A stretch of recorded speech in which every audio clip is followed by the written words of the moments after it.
नमस्कार.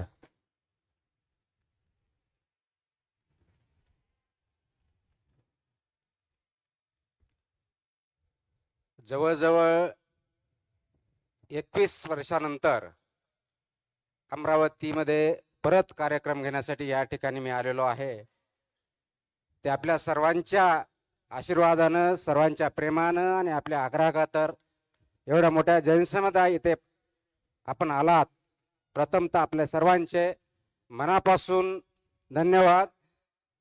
मला हे माहीत नव्हतं की अमरावतीमध्ये या कार्यक्रमासाठी मुंबई, पुणे, कोल्हापूर, सातारा, बीड या ठिकाणाहूनही अनेक जण येतील. परंतु अत्यंत मी भारावून गेलो आहे की एवढ्या मोठ्या प्रमाणामध्ये या ठिकाणी आपण सर्व महाराष्ट्रातून आलेला आहात. मला असं वाटतं की एवढं प्रेम खरोखरच त्याचा मी लायकीचा आहे का, हा प्रश्न मला पडलेला आहे.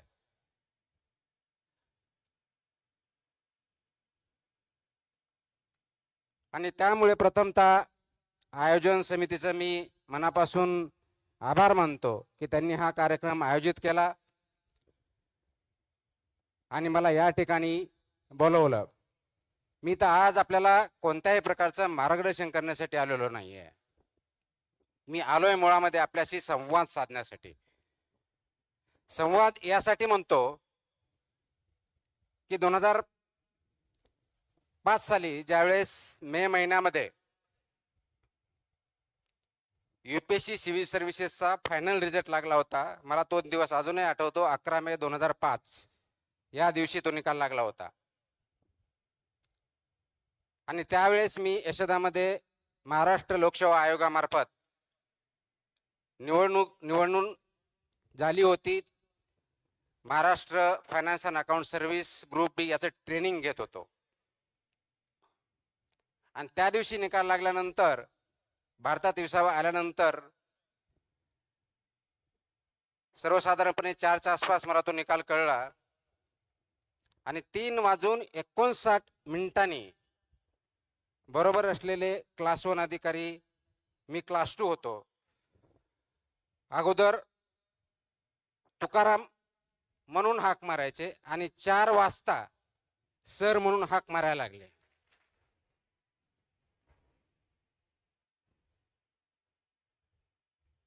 सांगायचा मुद्दा एवढाच आहे की एका सेकंदामध्ये, एका क्षणामध्ये समाजाचा तुमच्याकडे बघण्याचा दृष्टिकोन 360 डिग्री चेंज होतो. ती ताकद विचारामध्ये असते, आचरणामध्ये असते आणि परिस्थिती बदलण्यामध्ये असते. परंतु आपल्याला यश आलं, एखादं पद प्राप्त झालं, एखादी रँकिंग आली म्हणजे आपण कशाही परिस्थितीत हुरळून जायचं नसतं. आपला जो बेस आहे, आपले जे तत्व आहेत, मूल्य आहेत, याच्याशी कशाही परिस्थितीत कॉम्प्रोमाइज करायचं नसतं. आणि तोच धागा धरून महाराष्ट्रामधल्या अनेक जिल्ह्यामध्ये मी फक्त आणि फक्त त्यावेळेस आपल्यासारख्या तरुणांशी, जे पालक आहेत त्यांच्याशी संवाद साधण्यासाठी वेगवेगळ्या ठिकाणी गेलो. कारण माझी जॉईनिंग मसुरी इथल्या अकॅडमीमध्ये, नॅशनल अकॅडमी ऑफ ॲडमिनिस्ट्रेशन ज्याला आपण म्हणतो, ज्या ठिकाणी आमचं ट्रेनिंग होतं, ऑल इंडिया सर्व्हिस आणि सेंट्रल सर्व्हिसेसचं फाउंडेशन कोर्स होतं, ते ऑगस्टमध्ये जॉईन व्हायचं होतं. त्याच्यामुळे मे ते ऑगस्टच्या दरम्यानचा जो कार्यकाळ होता, त्या कार्यकाळामध्ये महाराष्ट्रातल्या जवळजवळ 15 जिल्ह्यामध्ये मी अनेक कार्यक्रमामध्ये सहभागी होऊन संवाद साधण्याचा प्रयत्न केला. आणि त्याचाच एक भाग म्हणून अमरावतीला त्या काळात मी आलो होतो. त्यावेळेसही अमरावतीमधल्या कोणत्या तरी एका हॉलमध्ये आमचं इंटरॅक्शन झालं. मला अजूनही आठवतं की त्यावेळेस मी पुण्याहून आलो होतो आणि पुण्याहून रात्री बसने बसून, ज्या प्रायव्हेट ट्रॅव्हलच्या बस असतात पुण्याहून नागपूरला जाणाऱ्या, पुण्याहून औरंगाबादला असतील तत्कालीन, पुण्याहून अमरावतीला असतील, त्यांनी आलो होतो. आणि त्या ज्या ठिकाणी बस स्टँडच्या आसपास तिथं उतरल्यानंतर जे आयोजक होते त्यांच्याकडे त्यांच्या स्कूटरवरती मी गेलेलो होतो. आणि त्यानंतर कार्यक्रम झाला. मला काही वर्षापूर्वी बातम्या आल्या, काही लोकांचे फोन आले की अमरावतीमधली एक विद्यार्थी त्यावेळेस माझं भाषण ऐकण्यासाठी आली होती. तिने काही भाषण ऐकलं होतं, 4थी 5वी काहीतरी वर्गात होती. आणि तिने त्याच्यातून प्रेरणा घेऊन UPSC करायचं ठरवलं आणि गेल्या 2-3 वर्षापूर्वी इंडियन रेव्हेन्यू सर्व्हिस याच्यामध्ये त्यांचं सिलेक्शन झालं. ही अत्यंत गोष्ट चांगली आहे. त्याचं क्रेडिट मला जात नाही, त्याचं क्रेडिट त्या विद्यार्थिनीला आणि त्यांच्या पालकांना जातं. आजही आपण 21 वर्षानंतर मला इथं बोलवलं म्हणून मला त्या आठवणी जाग्या झाल्या, म्हणून मी तो त्यावेळेचा क्षण आपल्या बरोबर शेअर केला. परंतु गेल्या 21 वर्षाच्या सेवेमध्ये विचार करत असताना अनेक चढ उतार आले. ते प्रत्येकाच्या जीवनात येतात, कोणत्याही प्रोफेशनमध्ये येतात. विद्यार्थी म्हणून येतात, पालक म्हणून येतात, नोकरदार वर्गाला येतात, उद्योजकांना येतात, शास्त्रज्ञांना येतात, राजकीय व्यक्तींनाही येतात. परंतु चढ उतारावरती झाल्यानंतर चढ आला की थांबायचं आणि उतार आला की घसरत जायचं. जर ही परिस्थिती आपण ठेवली तर परिस्थितीशी आपण झुंज देऊ शकत नाही आणि पुढे जाऊ शकत नाही. हा निश्चित मेसेज माझ्या 21 वर्षाच्या किंवा माझ्या टोटल वयाच्या जेवढे काय माझं वय झालेलं आहे त्या जीवनामध्ये मी पाहिलेलं आहे. आणि प्रत्येकाच्या जीवनामध्ये ज्यावेळेस चढ उतार येतात त्यावेळेस वाहत जायचं नसतं आणि वाहत जाणं हा सर्वात मोठा धोका आहे. आज आपण 21व्या शतकावर ज्यावेळेस बोलतो, चौथ्या क्रांतीची नांदी आपण ज्याला बोलतो, आर्टिफिशियल इंटेलिजन्स, मशीन लर्निंग, या युगामध्ये नोकऱ्यावरती खूप मोठ्या प्रमाणात गदा आलेली आहे असं आपण म्हणतो. विचार करा, 18व्या शतकात सुद्धा पहिली इंडस्ट्रियल रेव्होल्यूशन आली, त्यावेळेस सुद्धा हाच प्रश्न होता की नोकऱ्या जातील, लेबरचं काय होणार. नंतर दुसरी इंडस्ट्री आली, त्यावेळेस हे सांगितलं आता ऑटोमेशन होईल, आता पूर्णपणे शेती उद्ध्वस्त होईल.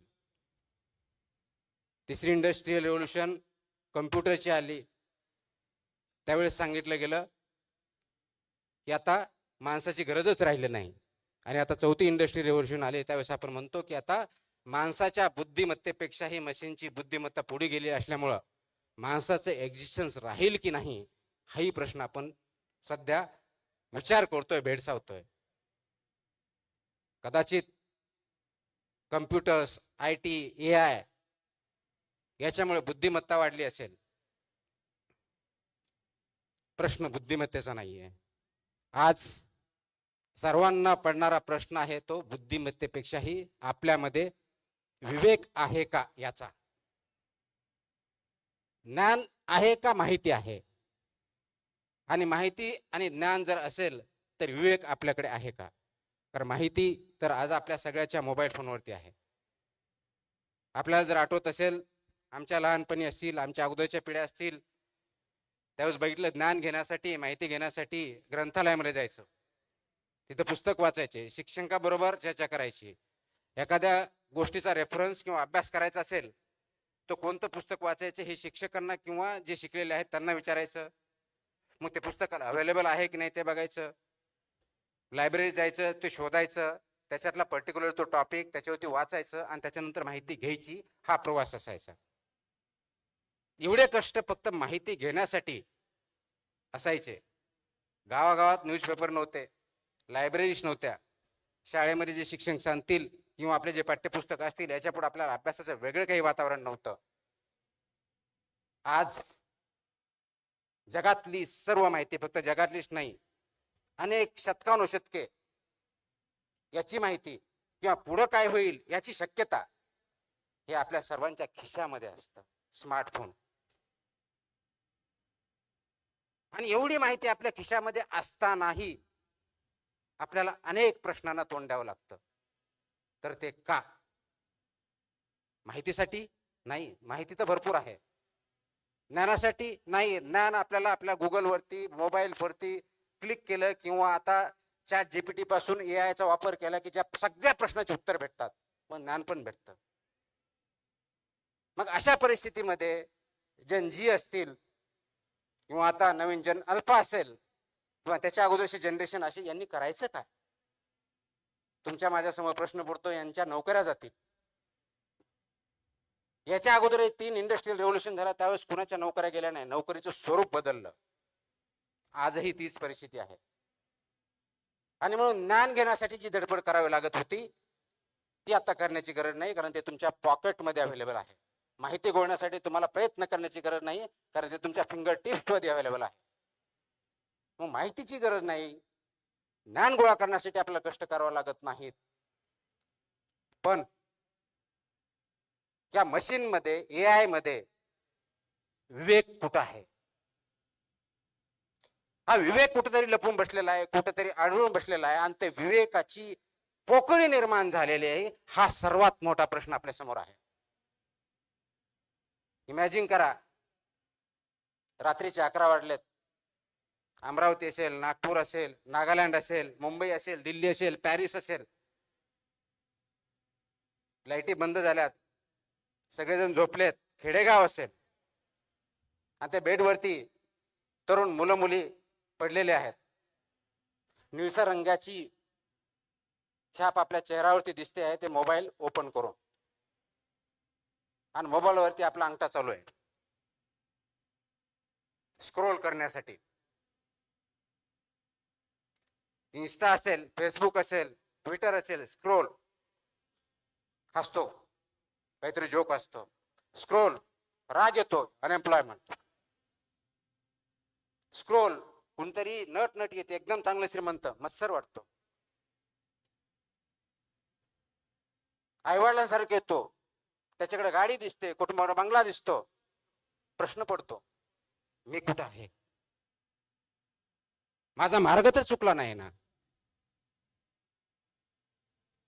मी कुठं कमी पडतोय? लगेच माझं कंपॅरिझन सुरू होतं. पुन्हा बरोबर, मोठ्या गाडी बरोबर, हिरो हिरोईन बरोबर,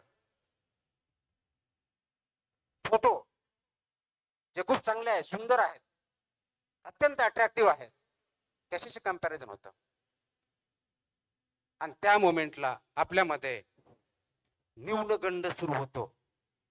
आज सर्वात मोठा धोका तरुण पिढीला आणि आई वडिलांना सतावत असेल तर आत्ताच्या पिढीमध्ये तयार झालेला हा न्यूनगंड आहे, आणि सर्वात मोठा प्रश्न आपल्याला सोडवायचा आहे. मग याच्यावरती अनेक वेळेस बोललो तर जनजी आळशी आहे, मोबाईल शिवाय त्यांना कळत नाही, रिअल वर्ल्ड कळत नाही, यांना माणूस म्हणून जगण्याची आवश्यकताच वाटत नाही, ते वेगळ्याच विश्वात राहतात, अशा प्रकारचं क्रिटिसिझम केलं जातं, आणि ते मला वाटतं योग्य नाही. आपण डिजिटल युगात राहतो, मोबाईल पासून दूर जाण्याची गरज नाही, पण कुठंतरी चुकतोय, तो कुठं चुकतोय हे बघण्याची गरज आहे. आणि म्हणून गरज कशाची आहे? तर ह्या युगामध्ये ज्यावेळेस तुम्ही स्क्रोल करता, ज्याच्यामुळे तुम्हाला न्यूनगंड तयार होतो, तर ते अंडरस्टँड करण्याची, अप्रिशिएट करण्याची गरज आहे. हा जर न्यूनगंड तयार झाला, तुम्ही कम्पेअर करताय कुणाशी? रील मधल्या असलेल्या हिरो हिरोईनशी, रील मध्ये असलेल्या फोटोशी. जो फोटो काढलाय सर्वात चांगला आहे, सुंदर आहे, तो एक फोटो रीलवर येण्याच्या अगोदर कमीत कमी 5, 50, 25 वेळेस क्लिक केलेला आहे, त्याला डेव्हलप केलेलं आहे, आणि फक्त चांगली बाजू, सर्वात चांगली बाजू आपल्या समोर आलेली आहे. ते 50 फेल झालेले प्रयत्न मात्र तुमच्या समोर आलेले नाहीत. अत्यंत चांगला विनोद आहे, त्याच्यावरती आपण हसतो, मनातून कळकळून असतो, पण तो तसा डायलॉग टाकण्याच्या अगोदर, डायलॉग बोलण्याच्या अगोदर, तो फेकण्याच्या अगोदर त्यांनी कधी 100-200 वेळा त्याची प्रॅक्टिस केलेली, वर्षानुवर्षे केलेले, ते फेलियर्स आपल्या समोर येत नाहीत. आपल्या समोर फक्त सक्सेस दिसतं. कदाचित त्याच भाषेत वेगळ्या पद्धतीने सांगायचं तर आज मी तुमच्या समोर एक वरिष्ठ संधी अधिकारी म्हणून दिसतो. मला बऱ्याच उपमा दिल्या गेल्या, मला वाटत त्यासाठी कोणत्याही उपमेचं मी लायकी नाहीये, परंतु ज्यावेळेस मी यशस्वी झालो 2005, त्याच्या अगोदर पासून, म्हणजेच 1997, 1998, 1999, या 3 प्रयत्नामध्ये मी फक्त इंटरव्ह्यू पर्यंत पोहोचू शकलो होतो. यशाने अपयशाने खचून गेलो होतो, आणि म्हणून तुमच्या माझ्यासारखा विचार करताना हा विचार केला की नाही, आता 2000 आपण इंटरव्ह्यू झालो, सिलेक्शन नाही झालं, म्हणून आपल्या हातात काहीतरी असावं, म्हणून विचार करून परत एमपीएससी दिली 2000ची, आणि त्याचा फायनल रिझल्ट 2003 ला लागला. 4 वर्ष त्याच्यामध्ये गेली. आज कदाचित त्याच्यावरती विचार होऊ शकतो की ते योग्य होतं, अयोग्य होतं, आणि मग 2003ला रिझल्ट लागल्यानंतर मधल्या काळामध्ये मी लेक्चरशिप पण केली, वेगवेगळ्या नोकऱ्या पण केल्या आणि 2004चा अटेम्प्ट देऊन फायनल सिलेक्शन झालं. तर आज फक्त सक्सेस दिसतंय. याच्या पाठीमागचे फेलियर्स, अपयश, याचा अभ्यास आपण कधी करणार आहोत का? आणि ते अभ्यास जर केलं, कारण आज कदाचित माझा फोटो तुमच्या समोर येत असेल, तुम्ही बघण्याचा प्रयत्न करत असेल, मीडिया छापत असेल, काही व्यक्ती बोलत असतील, कोणी चांगलं बोलत असेल, कोणी वाईट बोलत असेल, तर यश याच्या अगोदर अपयश यायलाच पाहिजे याची गॅरंटी नाही, आवश्यकता नाहीये. पण अपयश आलं आणि तुम्ही जर माझ्याशी कम्पेअर करायला लागले, त्या हिरोईनशी कम्पेअर करायला लागले, बिलियनरशी कम्पेअर करायला लागले आणि तो न्यूनगंड आला आणि त्या न्यूनगंडावरून आपण चुकीचे निर्णय घेतले, तर ते मात्र शोकातिंगा या समाजाची ठरेल, तरुण वर्गाची ठरेल आणि ती शोकातिंगा आपल्या सर्वांना होऊन द्यायची नाही. यासाठी हा संवाद करणार आपल्या समोर आलेलो आहे मी.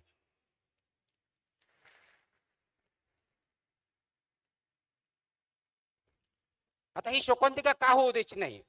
कारण जगामध्ये जर बघितलं तर जनजी ज्याला म्हणतो आपण, सर्वसाधारणपणे 1997 ते 2012 ह्या काळात जन्मला आलेले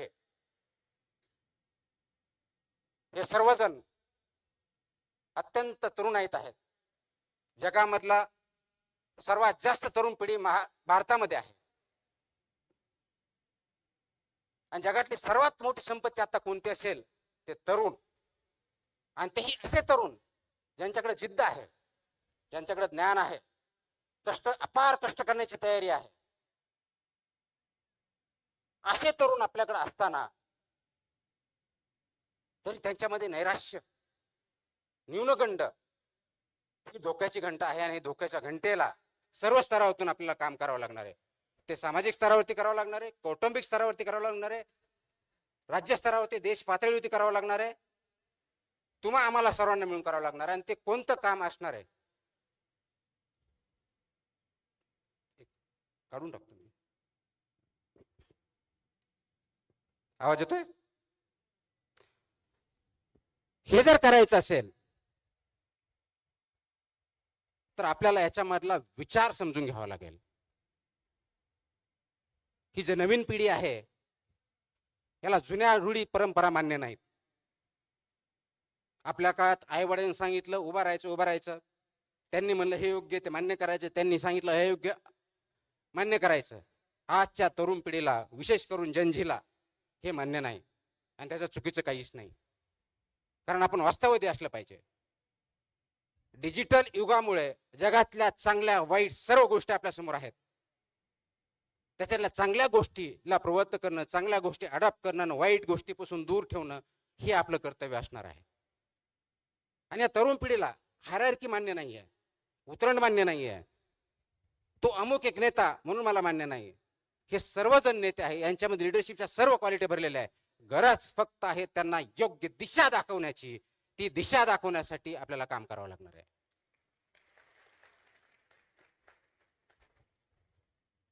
आणि म्हणून आज जी दशा आपण बघतोय, दशातून दिशाकडे कसं जायचं, आणि ही जर दिशा आपण दाखवू शकलो तर जगाला आपण दिशा दाखवून जगामध्ये आपली सार्वभौम सत्तेसारखं जगातला सर्वात पॉवरफुल राष्ट्र बनवायला जास्त वेळ लागणार नाहीये. आणि ते करण्यासाठी दिशा कशी द्यायची? कुणी म्हणेल आम्हाला नोकऱ्या भेटत नाहीत. अग्रीड, नोकरीसाठी प्रयत्न केलेच पाहिजेत.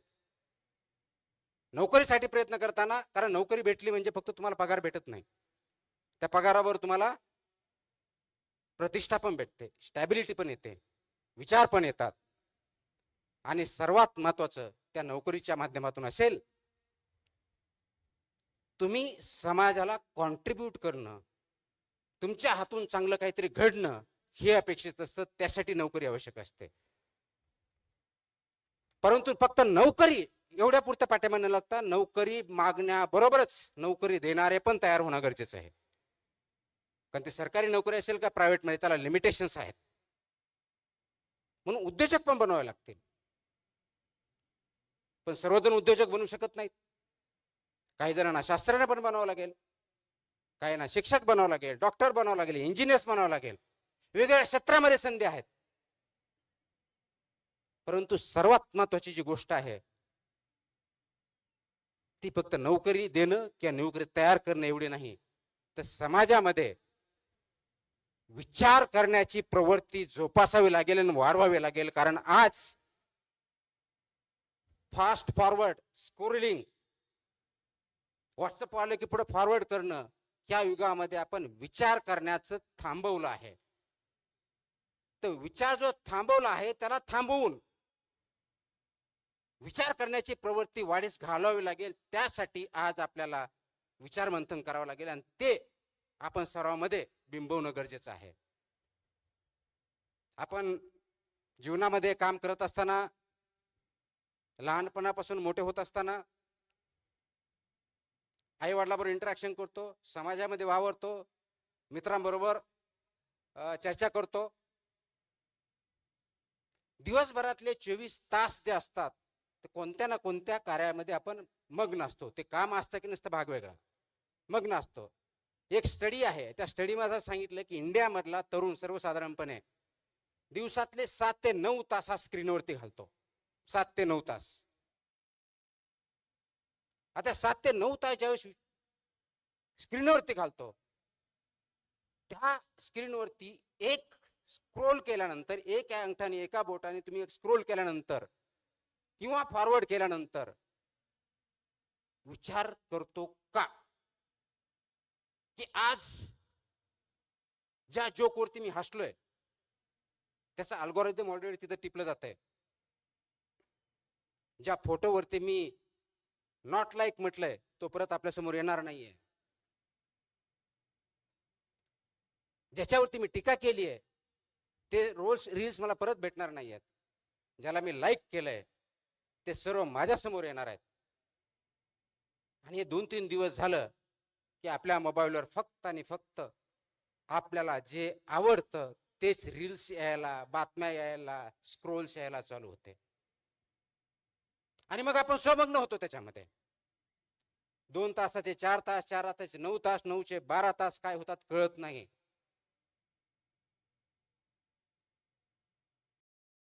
मोबाईल तुम्ही वापरत आहात का तुम्हाला मोबाईल वापरतोय, हा खरा प्रश्न आज आहे. स्क्रीन तुम्ही चालवत आहात का स्क्रीनच तुम्हाला चालवते, याच्यावरती विचार करण्याची, थांबण्याची गरज आज आपल्या सर्वांमध्ये आलेली आहे.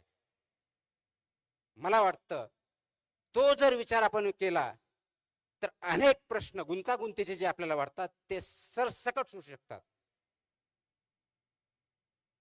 आणि म्हणून यामुळे काय झालं, मला जे आवडतं ते मी ऐकतो, मला जे आवडत नाही ते माझे शत्रू होतात. विचार वैविध्य होत नाही. सगळीच तंटे भांडणं व्हायला सुरुवात होतात. ज्यावेळेस विचार असतो त्यामध्ये विविधता असते. मला जे आवडतं त्याच्या व्यतिरिक्त कोणीही बोलला तो माझा शत्रू, मित्र दूरचा शत्रू, वादविवाद पण नाही.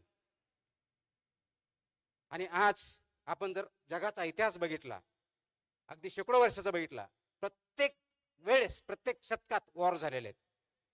कधी दगडाने झाले, कधी तलवारीने झाले, कधी बॉम्बगोळ्याने झाले, वर्ल्ड वॉर झाले, केमिकलचे वॉर झाले. आत्ताही जगामध्ये काही ठिकाणी वॉर्स चालू आहेत. पण आज सर्वात मोठं अस्त्र आणि शस्त्र आपल्याकडे जर असेल जगामध्ये आणि ते वापरलं जात असेल युद्धाच्या भूमीवरती, तर ते विचारांचं शस्त्र आहे.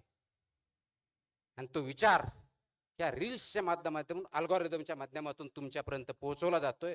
तुमचा डोपामाइन इन्क्रीज केला जातोय. आणि हे सगळं अल्गोरिदम सिलिकॉन व्हॅलीमध्ये ज्या कंपन्या बनवतात त्यांना 100% माहिती आहे. आणि त्या अनुषंगानेच हे अल्गोरिदम बनवलेलं आहे, ह्या रील्स बनवलेल्या आहेत.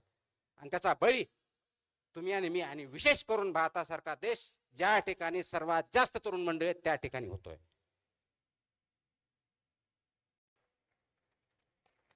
आपण गुलामगिरीच्या बद्दल बोलतो, मला स्वातंत्र्य आहे म्हणतो. स्वातंत्र्यामध्ये आपण आहोत, यस. ब्रिटिशांकडून स्वातंत्र्य भेटलं, गुलामगिरीतून स्वातंत्र्य भेटलं. पण तुमचे विचारच जर तुमचे नसतील तर तुम्ही मुक्त आहात का? का एका गुलामगिरीतून जाऊन, फिजिकल कष्टाच्या गुलामगिरीतून जाऊन विचारांच्या गुलामगिरीत तुम्ही आणि मी गुरफटले गेलोत का? याच्यावरती विचार करणं, कार्य करण्याची वेळ आलेली आहे. आणि ती आपण स्वतःहून ओढून घेतलेली आहे. त्यावरतीच आपल्याला सर्वांना काम करायचंय, जागं व्हायचंय, जागं करायचंय. आणि म्हणून अल्गोरिदम जे आपल्याला आवडतं तेवढंच न बघता, फक्त माहिती न घेता, फक्त नॉलेज न घेता, इथंच विवेक जागा करायचा आहे, इथंच विवेकवादी विचार करायचा आहे, इथं थोडं थांबायचंय, पॉज घ्यायचा आहे. मी अनेक वेळेस बोलतो, पॉज घ्या. जो प्रवाह चाललाय, रील्स असेल, आपण जीवन चालत असू, घरामध्ये वागत असू, आणि सो कॉल्ड आपण वादविवाद करूचो, वाद होतच नाहीत, खूप मोठ्या प्रमाणात भांडणच होतात. विचारांची देवाणघेवाण होत नाही, फक्त देवाण होते. आपण ऐकतच नाही, फक्त आवाज करतो. ऐकण्याची सवय नाही राहिलेली. का? मला तेच बघायचे, तेच ऐकायचे, तेच करायचे जे मला आवडतं. त्या गुलामगिरीत आपण जर फसलो आहोत, तर त्याच्यातून बाहेर येण्यासाठी एकमेव मार्ग ज्ञानाच्या पलीकडे जाऊन, तो मशीन मध्ये नाही आहे, तो अल्गोरिदम मध्ये नाही आहे, तो AI मध्ये नाही आहे, आणि तो म्हणजे फक्त आणि फक्त विवेक हा आहे. आणि ते विवेकाची कास घेणं, कास धरणं आणि त्याच्यावरती चालणं ही अत्यंत महत्वाची गोष्ट आहे. महाराष्ट्र राज्याला खूप मोठा इतिहास आहे. या महाराष्ट्र राज्यामध्ये ज्यावेळी हिताशाच्या बाबतीत बोलतो, संत परंपरा लाभलेली आहे, संतांचे विचार लाभलेले आहेत, खूप मोठ्या प्रमाणात समाज सुधारक होऊन गेलेले, जगाला त्यांनी मार्ग दाखवला. महात्मा ज्योतिबा फुले, सावित्रीबाई फुले, शाहू महाराज, छत्रपती शिवाजी महाराज, डॉक्टर बाबासाहेब आंबेडकर, कित्येक नाव आपण घेऊ शकतो. त्यांनी समाजामधल्या वेगवेगळ्या प्रतिष्ठा, चुकीच्या गोष्टी याच्या विरुद्ध काम केलं, विचार मांडले, त्याच्यासाठी शक्य अशक्य प्राय सगळ्या गोष्टी सहन केल्या, आणि आज आपण त्यांच्यामुळे पुढे आहोत. परंतु त्यांनी दाखवलेल्या मार्गावरती आपण चालत आहोत का, हा विचार करण्याची वेळ तुमच्या माझ्यावरती आलेली आहे.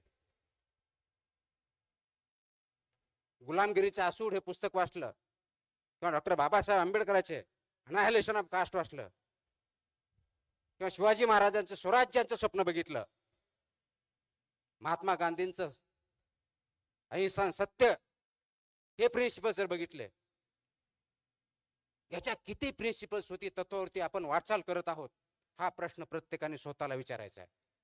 जयंत्या खूप साजरा करतो, विचार, कारण जयंत्या साजरा करण्यासाठीही फक्त फुल, त्याचे रील आणि रील फॉरवर्ड याच्या पलीकडे आपण जात नाही. पण त्यांचे विचार आचरणासाठी आपण काय करतोय, हा खरा प्रश्न आहे. आणि ह्या विवेकवादी होण्यासाठी आपल्याला थोडं थांबावं लागेल. आपला जो फ्लो चाललाय त्याला स्लो करावा लागेल. मलाही अनेक वेळेस असं बोललं जातं, खूप जणांनी बोलतात आणि चांगल्या भावनेतून बोलतात, तुम्ही प्रवाहाच्या विरुद्ध का नेहमी जाता? पाण्यात नदीत राहून मगरीशी वैर घ्यायचं नसतं, हाही मला सल्ला दिला जातो. आपण सिस्टमचा भाग आहेत, तर सिस्टमची वैर घेऊन तुम्ही काय करणार, बदल्यापेक्षा दुसरं काही भेटणार नाही, हेही मला सांगितलं जातं. आणि खरा प्रश्न तिथंच आहे. ना मी सिस्टमच्या विरोधात असतो, ना मगरीशी माझं वैर असतं, ना मला कुणाविरुद्ध काही भांडण करायचं असतं. माझा प्रश्न असतो की जो प्रवाह आहे, ज्या दिशेने चाललाय, ज्या वेगाने चाललाय, ज्या उद्देशाने चाललाय, तो योग्य आहे का अयोग्य आहे, याच्यावर आपण थोडं थांबूया. 10 सेकंद, 5 सेकंद, 15 सेकंद, 30 सेकंद एवढा विचार करूया. आपण करतो का? तुम्ही स्वतःला प्रामाणिकपणे आता एक प्रश्न विचारा, एक 10 सेकंद मी पॉज घेतो. तुमच्यापैकी किती जणांनी गेल्या 24 तासामध्ये, आय रिपीट, गेल्या 24 तासामध्ये स्वतःकरिता किती सेकंद दिलेले आहेत? I repeat my question. गेल्या 24 तासामध्ये स्वतःकरिता किती सेकंद दिलेले आहेत? आणि ज्यांनी खरोखर सेकंद दिले असेल त्यांनी मला हात वरती करून दाखव. किती हात आहेत? Not even 1%. Not even 1%. आणि स्वतःसाठी म्हणजे काय? पुढचा प्रश्न, विचार करण्यासाठी. स्वतःसाठी म्हणजे झोपण्यासाठी नव्हे, स्वतःसाठी म्हणजे भांडण्यासाठी नव्हे. आणि विचार कोणता? गेल्या 24 तासामध्ये माझ्यामध्ये स्वतःमध्ये अशी कोणती वाढ झाली ज्याच्यामुळं मी स्वतःला माणूस म्हणून संबोधू? असा किती जणांनी प्रश्न विचारला? गेल्या 24 तासामध्ये मी असं काय केलं की समाजाला काहीतरी मी कॉन्ट्रीब्यूट केलं, कुणाची तरी मदत केली, कुणाचा तरी प्रॉब्लेम सॉल्व्ह केला, कुणाला तरी आनंदी केलं? का? मी सिनेमाला गेलो, मी बघितलं, मी खेळलो, हा स्वतःसाठीचा वेळ नाहीये. तुम्ही 24 तासामध्ये किती ग्रो झाला, विचाराने असेल, आचरणाने असेल, कॉन्ट्रीब्युशन समाजामध्ये चांगला बदल घडवण्यासाठी असेल, किती जण प्रश्न विचारतात.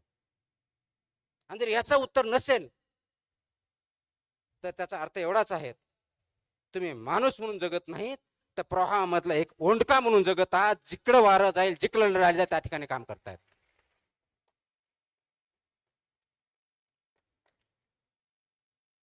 आता निर्णय तुम्हाला घ्यायचा आहे, तुम्हाला ओंडका म्हणून जगायचं आहे का त्या प्रवाहामधला मासा जिवंत आहे, अगदी प्रवाहाच्या विरुद्ध उड्या मारून हवेत तिथं हवा तसा जगू शकतो त्या माशाप्रमाणे जगायचा? हा निर्णय प्रत्येकाने स्वतःच्या बाबतीतला घ्यायचा आहे. ओंडक्याला अस्तित्व नाहीये. लाट आली तिकडे जाईल, मोठी लाट आली तर नदीच्या बाहेर पडेल, संपला. माशाला अस्तित्व आहे, तो जिवंत आहे म्हणून तो उड्या मारतो. ज्या ठिकाणी जायचे त्या ठिकाणी जातो, ज्या ठिकाणी अन्न खायचे त्या ठिकाणी खातो. पण हे करत असताना नदी पोल्युशन करत नाही, प्रदूषित करत नाही, एन्व्हायरमेंटचा प्रोटेक्ट करतो, डायव्हर्सिटी बघतो. आपण करतोय? खूप मोठा प्रश्न आहे. मग तुमच्यामध्ये असा प्रश्न विचारेल की तुम्ही नवीन पिढीवरती टीका करताय. मी बिलकुल टीका करत नाही. रादर नवीन पिढी जी आहे ती अत्यंत हुशार आहे, कष्टाळू आहे, इनोव्हेटिव्ह आहे, नाविन्यपूर्णता त्याच्यात आहे. पण हे सगळं असतानाही हे प्रॉब्लेम का? हा प्रश्न मला पडतो, शासनालाही पडतो, समाजालाही पडतो, आई वडिलांनाही पडतो. आणि हे सगळं असल्यामुळे आणि याच्यावरती मात करण्यासाठी आपल्याला जी गरज आहे ती दिशा दाखवण्याची, ती दिशा कशी दाखवणार हा आपल्या समोरचा प्रश्न आहे. नोकरीसाठी काम करायचं नाही आहे, सिस्टम तयार करायच्यात. समाजामधल्या सिस्टम असतील, कुटुंबाच्या सिस्टम असतील, राजकारणातल्या सिस्टम असतील, प्रशासनातल्या असतील. कारण नव्या पिढीमध्ये स्पीड खूप आहे, अत्यंत स्पीड आहे, एनर्जी आहे. तेवढी स्पीड कदाचित तुमच्या माझ्यात नाही आहे. मग ही जी स्पीड आहे, परंतु दिशा आहे का? तुम्ही योग्य दिशेने चाललायत का? याच्यावरती विचार करण्याची गरज आहे. आणि ते दिशा नसल्यामुळे आपण भरकडून जातोय. तरी दिशा दिली पाहिजे. डिजिटल आहे, मोबाईल बंद करणं पर्याय नाही. फक्त मोबाईलवरती तुमचा कंट्रोल पाहिजे, मोबाईलचा कंट्रोल तुमच्यावरती नको, हे बघितलं पाहिजे. आणि हे जर करायचं असेल तर या नवीन पिढी ज्या संक्रमणातून जाते ते आपण ऍक्सेप्ट केलं पाहिजे. आज आपली तयारी ती आहे का समाजाची? मला वाटतं बऱ्याच अंशाचं उत्तर नाही असं आहे, आणि म्हणून प्रॉब्लेम निर्माण झालेले आहे. ही जी संक्रमण अवस्था आहे समाजाची आहे, ही संक्रमण अवस्था नव्या पिढीची आहे. त्यांना जे गोष्ट ध्येय गाठायचे आहेत त्यासाठी ते धडपड करतायत. ही एनर्जी जी आहे ती एनर्जी चॅनलाइज करायची आहे. कारण अनकंट्रोल ऊर्जा जी असते त्याच्यामधून स्फोट होऊ शकतो, पण ती जर कंट्रोल केली तर त्याच्यामधून पाहिजे ती एनर्जी ज्या उद्देशासाठी करायची ती आपण तयार करू शकतो. ही जी नव युवक आहेत, नवीन जनरेशन आहे, त्याला ती एनर्जी देण्याची, हे संक्रमण अवस्था जाणून घेण्याची आणि त्याच्यातून त्यांच्याबरोबर चालण्याची, त्यांच्या विचार समजून घेऊन पुढे जाण्याची गरज आपल्या सर्वांना आहे आणि त्यासाठी आपण काम करणं गरजेचं आहे. हे करत असताना खूप मोठ्या प्रमाणात प्रश्न येऊ शकतात, अडचणी येऊ शकतात. आणि म्हणून जगामध्ये आता जर बघितलं तर बदलाचे वारे भयंकर आहेत. काही दिवसापूर्वी भारतामध्ये खूप मोठ्या प्रमाणावरती आंदोलन झालं आणि मी आता जसं म्हटलो त्यावेळेस त्या जनरेशनला, ज्याला जनजी म्हणतो, त्यांना लिडरशिप अशी एक हायरार्की चालत नाही. प्रत्येक जण त्याच्यामध्ये लीडर आहे. का लीडर आहे? त्याच्या अपेक्षा आहेत, आकांक्षा आहेत, ॲस्पिरेशन्स आहेत. ते फुलफिल होण्यासाठी ज्यांना आपण आळशी म्हणतो, ज्यांना आपण क्वेश्चन करतो की आळशी आहे म्हणून, ती जनरेशन सर्वात जास्त क्लायमेट चेंजवर बोलते. ती जनरेशन सर्वात जास्त टेक्नॉलॉजीवर बोलते, टेक्नॉलॉजीवरती काम करते. ती जनरेशन मेंटल इलनेस बंद ओपनली बोलते. म्हणजे माझ्या अगोदरच्या काळात किंवा माझ्या अगोदरच्या पिढ्यामध्ये जर बघितलं, मेंटल इलनेस बघितलं तर वेडा म्हणायचे. आज नवीन जनरेशन मध्ये तेवढं धैर्य आहे, तेवढं करेज आहे की आमचा मेंटल इलनेस आहे तो इलनेस नाही आहे. एखादी गोष्ट ऍक्सेप्ट करण्यासाठी जे करेज लागतं ते त्यांच्यामध्ये आहे आणि ते करेज आपल्या तुमच्यामध्ये करायचे नसेल. त्या धैर्याला तुमची साथ देणार आहात की नाही, हा महत्वाचा मुद्दा आहे.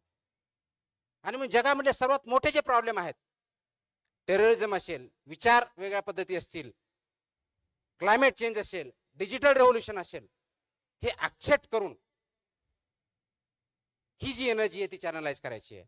आणि ती करण्यासाठी आपल्याला आज तुम्हा सर्वांना, नवीन जनरेशनला सुद्धा यशाची डेफिनेशन काय आहे याच्यावरती विचार करण्याची गरज आलेली आहे.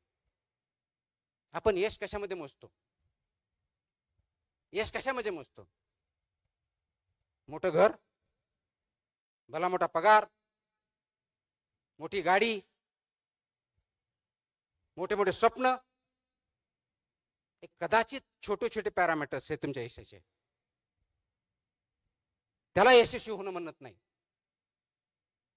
ते जर असतं तर मग सर्वच जगामधले जे श्रीमंत लोक आहेत ते यशस्वी झाले असते. आज खरोखरच ते श्रीमंत लोक यशस्वी आहेत का, हा प्रश्न तुम्ही आणि मी विचारला पाहिजे. पैशाने यश मोजता येत नाही. पैसे ही गरज आहे, पण पैसे म्हणजे यश नाही. आणि तुम्ही विचार करा, एक वेळेस नोकरी लागली, पगार भेटायला लागला, घर व्यवस्थित चालायला लागलं आणि तेच रुटीन चालू झाल्यानंतर काही दिवसांत तुम्हीच म्हणणार आहे मला माझ्या जीवनामध्ये काही चॅलेंजिंग असं वाटतच नाहीये, रुटीन झालेलं आहे. एखादा शिक्षक आहे, मी दररोज शिकवतो, पण मला काही इंटरेस्टच नाही. याचा अर्थ शिक्षकाचे जे गुण आहेत त्यांच्यातून निघून गेलेले आहेत. ती नोकरी म्हणून आपण काम करतोय. अधिकारी आहे, रुटीन म्हणून जॉब करतोय, 10 ते 6 फाईल आली, फाईल केली, त्याची भूमिका बजावत नाहीये. आई वडील ज्यावेळेस मुलाबरोबर बोलत नाहीत, खेळत नाहीत, इंटरॅक्शन करत नाहीत, चर्चा करत नाहीत, त्यावेळेस फक्त त्रयस्थ म्हणून मुलाकडे बघितलं तर आई वडिलांचा रोल किंवा भूमिका आपण पार पाडत नाही. याला तुम्ही यश म्हणणार आहात का? समाजामधल्या वेगवेगळ्या क्षेत्रामध्ये काम करणाऱ्या, स्तरावर असणाऱ्या लोकांच्या जीवनामध्ये पॉझिटिव्ह बदल घडवून त्यांना काहीतरी आनंद देण्यामध्ये आणि कॉन्ट्रीब्युशन करण्यामध्ये यश आहे, हा प्रश्न तुम्हाला आम्हाला पडला पाहिजे. आज गरज त्याची जास्त आहे. आपण म्हणतो हे जनरेशन सध्या खूप कनेक्टेड आहे, इंटरनेटमुळे, डिजिटल युगामुळे कनेक्टेड, सर्वात कनेक्टेड, सर्वात इन्फॉर्मेटिव्ह. एका बाजूला सर्वात कनेक्टेड जनरेशन असलेलं सर्वात लोनली जनरेशन तेच आहे. बाहेरून त्यांच्या चेहऱ्यावरचं हसू दिसतंय, व्हॉट्सअप फॉरवर्ड स्माइली दिसत आहेत, त्यांच्या आतून जी घुसमट चालली ती कधी बघणार आहोत? त्याला कधी वाचा फोडणार आहोत का? आणि ते फोडलेल्या वाचाला आपण ऐकणार आहोत का? हा आज पॅरेंट्सने आणि समाजाने स्वतःला विचारायचा प्रश्न आहे. ती घुसमट बाहेर आली पाहिजे, ते अंडरस्टँड केलं पाहिजे.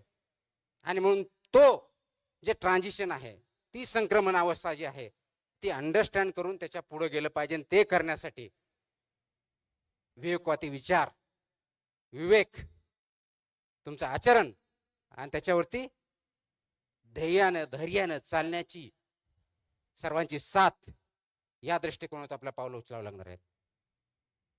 हे करत असताना कदाचित कष्ट खूप करावे लागतील. माझ्यावरती जे पुस्तक लिहिलं गेलं त्याच्यावरती थोडक्या ते पुस्तकाची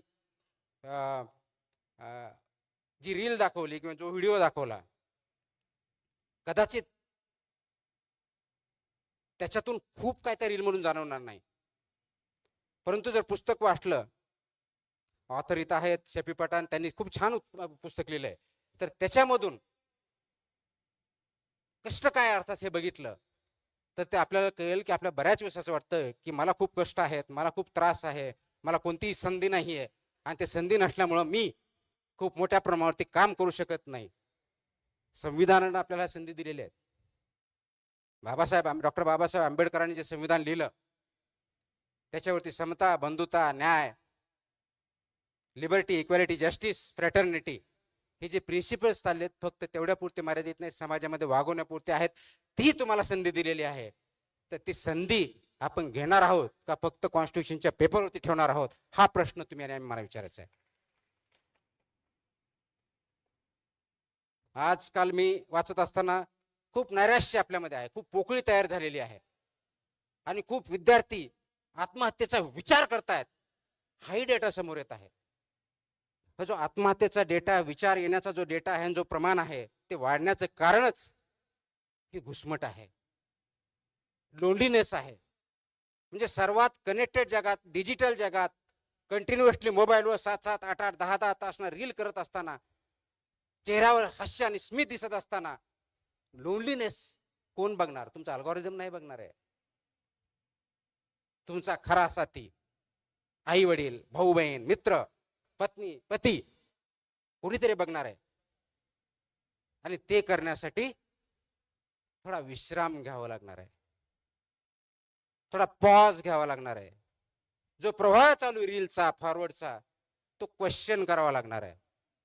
let's stop, let's take a break. आणि तो ब्रेक घेतला, सिंहावलोकन केलं, अरे माझ्या जीवनामध्ये, माझ्या 20 वर्षाच्या काळामध्ये, 25 वर्षाच्या काळामध्ये, 40 वर्षाच्या काळामध्ये मी काय केलं? जन्माला आलो, नोकरी लागली, पद प्रतिष्ठा भेटली, इतिहासामध्ये असे बरेच अधिकारी आले, पदाधिकारी आले, नेते आले, किती जणांची नोंद आहे? सर्वात श्रीमंत माणूस किती नोंदी आहेत? सर्वात मोठा वॉरियर किती नोंदी आहेत? महात्मा गांधी किती श्रीमंत होते? नेल्सन मंडेला किती श्रीमंत होते? डॉक्टर बाबासाहेब आंबेडकर कोणते मोठे बंगले होते? शिवाजी महाराजांनी स्वतःचे असे किती बंगले बांधून त्याच्यात राजवाडे तयार केले होते? त्यांना आपण का विसरत नाही? जगाच्या इतिहासावरती, आपल्या काळजावरती त्यांचं नाव का कोरले गेलेली आहेत? का आपण फक्त बिल गेट्स आणि यांचंच नाव घेऊन पुढे जातोय का? कारण ह्या महान व्यक्ती ज्या आहेत त्यांनी पैशाच्या जोरावर त्यांचं नाव कमवलेलं नाही. नाव कमवण्यासाठी त्यांनी कधी काम केलेलं नाहीये. त्यांनी आपल्या काळजावर ठसा उमटला तो समाजामध्ये दिलेल्या देणगीसाठी आणि समाजाला उच्च प्रतीवर नेण्यासाठी केलेल्या कष्टामुळे आपण केलेला आहे.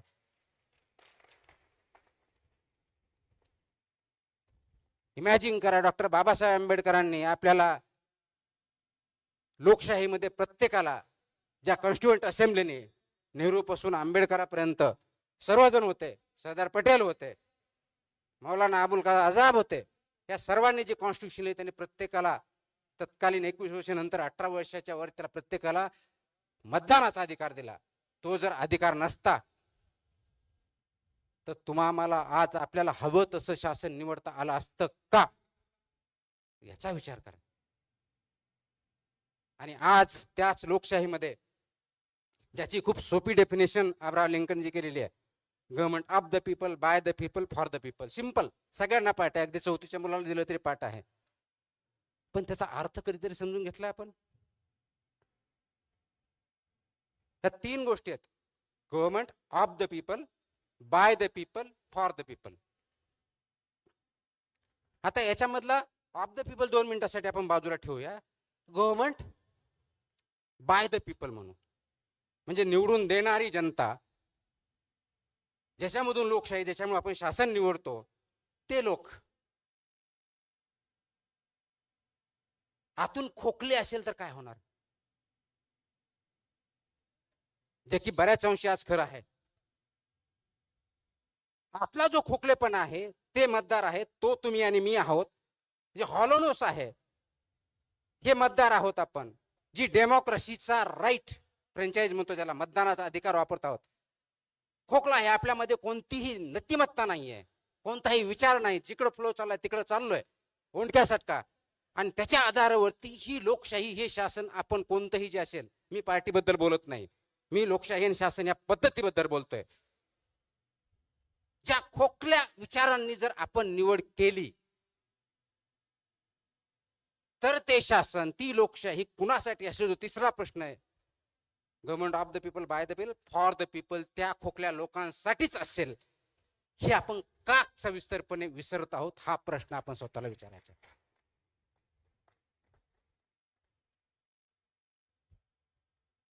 हा दिलेला हक्क आहे आपल्याला. आणि लोकशाही म्हणजे फक्त मतदार नव्हे, मतदान 5 वर्षातून एकदा करायचंय निवडणुकीमध्ये. लोकशाही त्याच वेळेस टिकते, त्याच वेळेस समृद्ध होते, त्याच वेळेस वाटते ज्या वेळेस त्या लोकशाहीमध्ये फक्त मतदार नसतात तर जागरूक नागरिक असतात. त्यावेळेस ती लोकशाही टिकतेने वाढते. मग ते जागरूक नागरिक तुम्ही आणि मी आहोत का, याचा विचार आपण करतोय का? का फक्त मतदानाच्या वेळेस 60च्या ऐवजी 80% मतदान झालं म्हणजे आमची लोकशाही प्रगल्भ झाली, ह्या घोषणा देण्यापूर्वक मर्यादित आहे का? हाही प्रश्न तुम्ही आणि मी स्वतःला विचारला पाहिजे. आणि म्हणून स्वातंत्र्य असून चालत नाही, फक्त मानून चालत नाही. आज तुम्हाला मला हा प्रश्न विचारावा लागेल, प्रत्येक गोष्ट जी आपण वाचतोय ती खरी आहे का? कारण अल्गोरिदम, विचाराचं प्रदूषण एवढ्या मोठ्या प्रमाणात वाढलेलं आहे. आणि प्रत्येक गोष्ट फॉरवर्ड विचारामध्ये algorithm, reels, social media, even पुस्तकं. कारण त्या पद्धतीनं एकच गोष्ट रिपीटेटिव्ह करून सांगितली की खरी वाटते. जो मोठ्याने बोलतो तो आवाज, आणि ह्या आवाजामध्ये दबला जातो तो विचार, हा प्रॉब्लेम झालेला आजचा. आज आवाज वाढला पाहिजे का विचार, हा प्रश्न आपण कोणी विचारत नाही. आवाज मोठा कुणाचा, विचार कुणाचा, हा प्रश्न आपण विचारत नाहीये. आणि म्हणून तो विचार मोठा करायचा जर असेल तर आवाजाला लहान करावं लागेल. ही तयारी आपली स्वतःची, आपल्या स्वतःच्या कुटुंबापासून कम्युनिटीपर्यंत, समाजापर्यंत सर्वांची असेल तर, आणि तरच तो समाधान, ते कुटुंब आणि कम्युनिटी पुढे जाऊ शकते. अन्यथा आपण जी स्वप्न बघतोय ती दूर दूर चलत राहणार आहेत. आपण ते स्वप्न कधीही पादाक्रांत करू शकणार नाही. मग आपण पुढच्या पिढ्यांना काय देणार आहोत? तर पुढच्या पिढ्यांना हा विचार दिला पाहिजे, आवाज नाही. पुढच्या पिढ्यांना ऐकण्याची सवय लावली पाहिजे. त्यासाठी स्वतः आपण ऐकायला शिकलं पाहिजे. अगोदर मला ऐकावं लागेल, त्यांचं म्हणणं काय, त्यांची ट्रान्झिशन काय, इच्छा काय, आकांक्षा काय, अपेक्षा काय, त्यांच्या अडचणी काय आहेत, ते ऐका, त्याच्यावरती विचार करा. आणि मग त्यासाठी आवश्यक असलेला सिस्टम तयार करा आणि त्याच्यावरती पादांकरण करण्याचा आपण सर्वांनी प्रयत्न केला पाहिजे. तरुण मित्र मैत्रिणी तो खूप मोठ्या संख्येने आलात, मला माहिती खूप वेळ झालेला आहे. मला आता सांगण्यात आलं की जी स्पर्धा घेतली त्यासाठी कोल्हापूरची मुलगी, लातूरची मुलगी प्रथम आली, ती तिच्या आई वडील असेल इथं लातूरहून इथं आलेली आहे. आणि त्यांना बक्षीस फक्त सर्टिफिकेट देणार आहेत माझ्या माहिती, आणि पुस्तकाच्या पेक्षा वेगळं काही नाही. हा विचार जर तिला घेऊन येत असेल तर त्याच्यापेक्षा दुसरा विचार करण्याची आवश्यकता नाही, हे महत्वाचं आहे.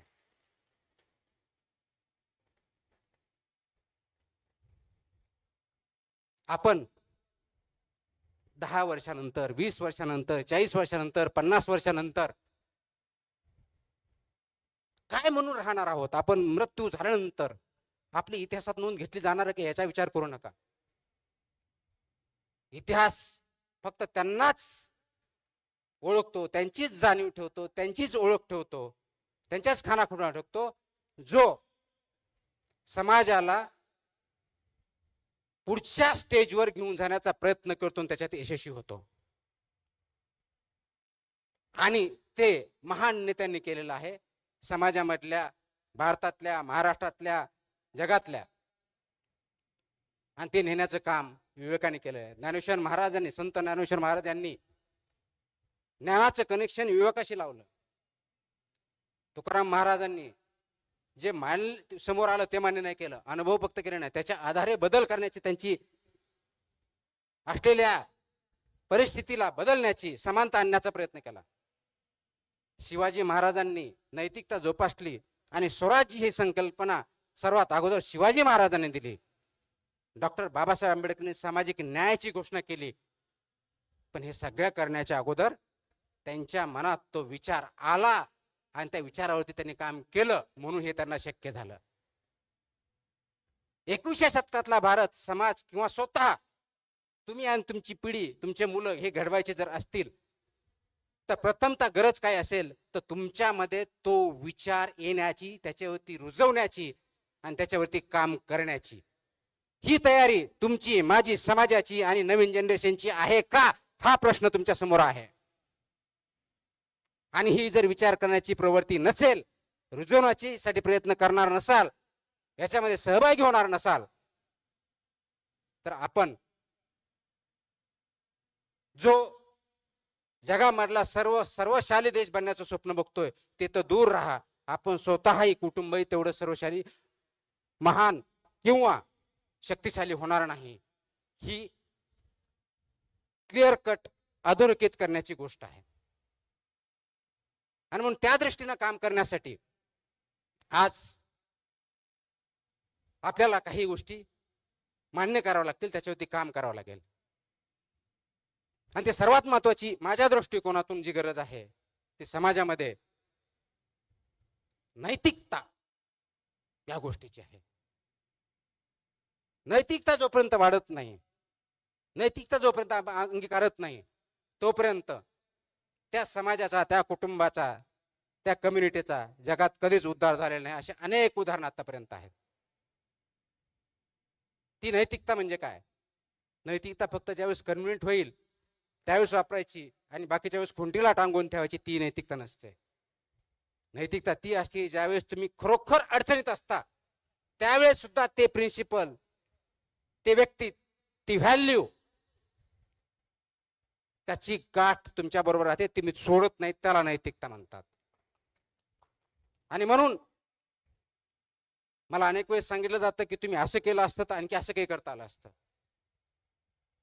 एखादा व्यक्ती आहे, तो शिक्षक आहे, प्राध्यापक आहे, प्रिन्सिपल आहे, त्याच्या कॉलेजमध्ये ऍडमिशन होत आहेत आणि मेरिट नुसार एक्स व्यक्तीचा नंबर लागतोय, परंतु त्याला कोणीतरी पैसे देतोय, कोणतरी संस्था सांगते किंवा कुणातरी फोन येतोय, दबाव येतोय, म्हणून तो वाय व्यक्ती त्या मेरिटपेक्षा खालच्या मुलाला ज्यावेळेस ऍडमिशन देतो त्या मोमेंटला तो प्रिन्सिपल म्हणून काम करत नाही, तो फक्त बाहुलं म्हणून काम करतो. आपल्याला बाहुले नको आहेत, आपल्याला ते प्रिन्सिपल म्हणून काम करण्याची गरज आहे.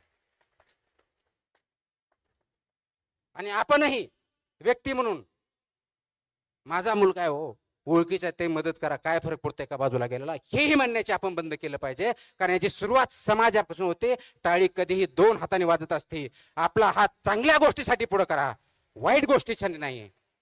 आपलं पाऊल, आपला प्रवाह योग्य आहे की नाही ते विचारा.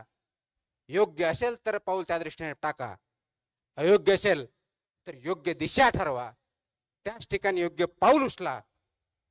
भविष्य तुमचं आणि माझं असेल. एवढंच बोलतो. जय हिंद, जय महाराष्ट्र.